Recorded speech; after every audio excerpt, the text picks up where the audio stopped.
Yeah, so it's very interesting because if you were just looking at this fight in a vacuum, given his first two opponents and now given you and where you're at, it kind of makes sense. Like there's a natural progression there, right? I feel like they're kind of moving him along the right way. But then you find out about the Damian Maia fight, which I'm told isn't signed just yet, but is something that they want for October. And Dana White, when he told this to the media late last week on Friday, I believe, he mentioned the Maia fight and said that they had another fight before. Like he didn't even mention your name. He mentioned the Maia fight, but didn't mention your name. What is your reaction when you find out that not only are they booking him against you, but they also have his next fight booked against a legend like Damian Maia?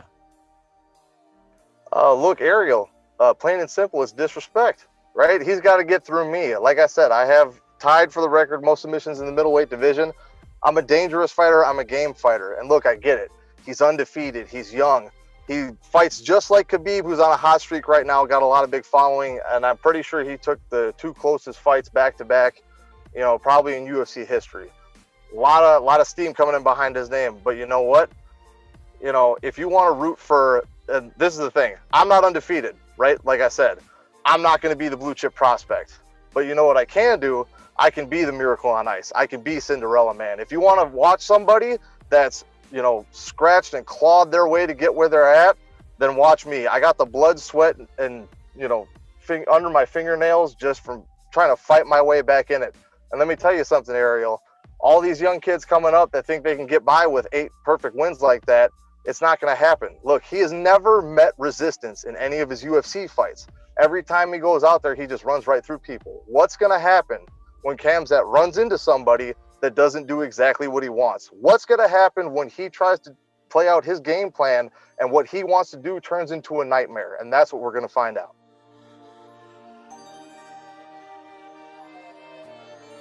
Guys, sit down. What is the matter with some of you guys? I'm hearing talk from the welterweight division calling out Nick Diaz.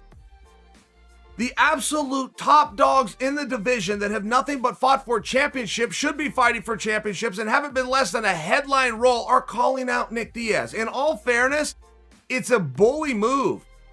If you've been calling out Nick Diaz back when you deemed Nick Diaz to be a really difficult fight, who was at the top and peak of his career, and he was doing all the same things that I just named, which was fighting for championships, fighting in championship level fights, or headlining shows. If you did any of those things, it's fair ball. If you didn't do those things back when he was deemed to be a very scary fighter, you're doing it now, you're a scumbag. Not to mention, you're going to look a little bit stupid. Not to mention, do any of you follow the sport? There are some guys that don't get called out. They do the calling of the outs. Nick is one of them.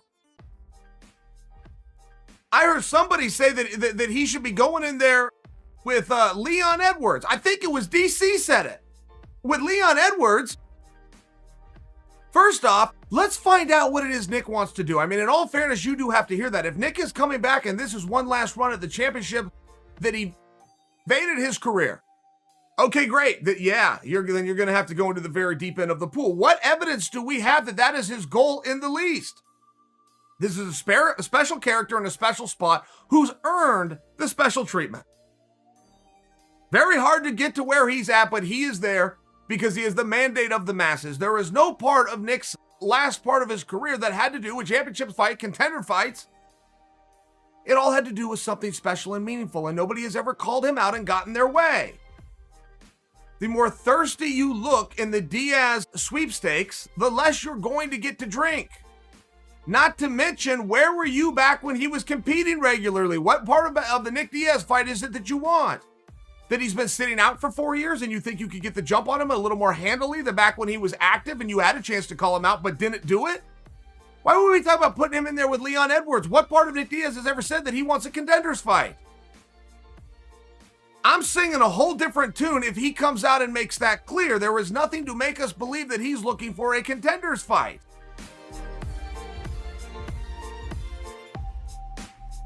It could be 4 fights, could be 5 fights, but it's going to be 1 or 2 more years. Okay. And I have decided that, and I'll tell you why. Because it is a dangerous sport. It takes a lot out of me the way I prepare because I'm a perfectionist. I put everything possible in the balance, I separate myself, I'm on diet, and all those things are great, right? Being on diet is good. That's good for my body, healthy. But we must not forget that it is a full contact sport. And I've been doing it for a number of years. Training for, 28 years? 28 years sparring, 28 years getting hit. I don't get hit often. And Team Elevation is awesome values, right? We do not injure each other. We're good for each other, but it is a full contact sport, and I have to be clever with my life, with my health.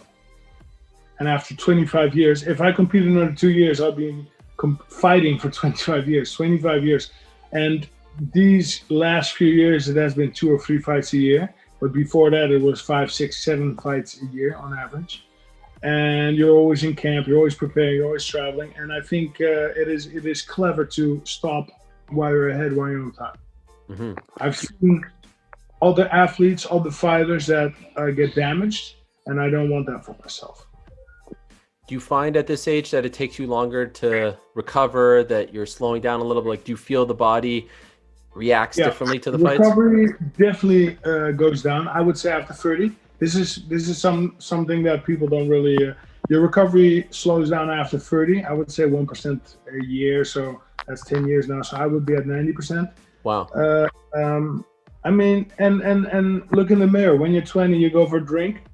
The next day you wake up, you can go train, you can do whatever. If I go for that same drink now, I need a couple of days. Right. So your recovery goes down. That's a fact. And that's a sign, right? You're of course you can pursue your dreams, but you should not go all crazy and keep going for years and years and years.